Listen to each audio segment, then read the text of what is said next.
एम्बरवुड के छोटे अलग थलग गांव में हर कोने में एक प्राचीन अभिशाप की फुसफुसाहट सुनाई दे रही थी। जैसे ही शाम ढली, जादू टोने की घड़ी आने के डर से ग्रामीणों ने अपने दरवाजे बंद कर लिए।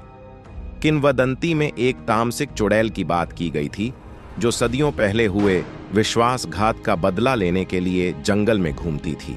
उसका नाम एलारा था, जो एक बार एक उपचार करता थी जिस पर गलत तरीके से काले जादू का आरोप लगाया गया था और उसे काठ पर जला दिया गया था। अपनी मृत्यु की पूर्व संध्या पर उसने अपना बदला लेने के लिए पूर्णिमा के दिन लौटने की कसम खाते हुए गांव पर एक श्राप डाला।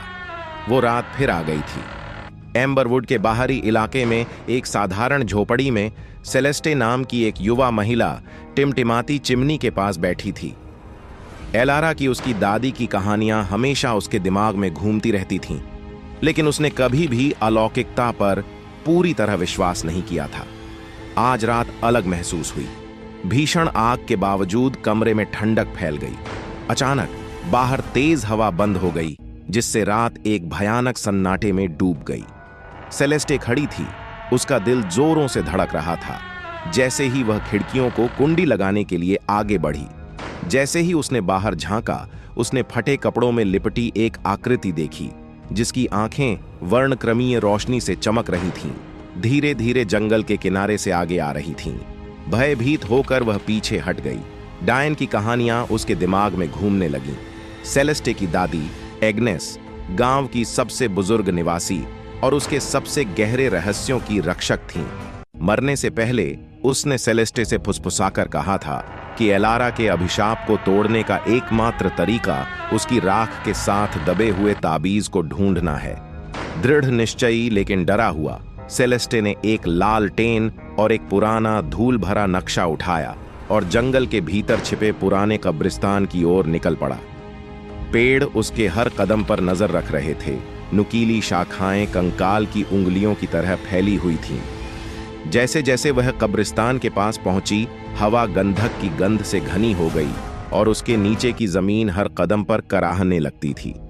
मानचित्र द्वारा निर्देशित होकर उसे एलारा की अचिह्नित कब्र मिली। बेतहाशा खुदाई करते हुए सेलेस्टे को एक छोटा अलंकृत बक्सा मिला। अंदर ताबीज पड़ा हुआ था। एक चांदनी अंधेरे में हल्की सी चमक रही थी। जैसे ही उसने ताबीज पकड़ा, कब्रिस्तान में एक तीखी चीख गूंज उठी। एलारा की आत्मा, क्रोधित और शक्तिशाली, उसके सामने प्रकट हुई। उसकी आंखें घृणा से जल रही थीं।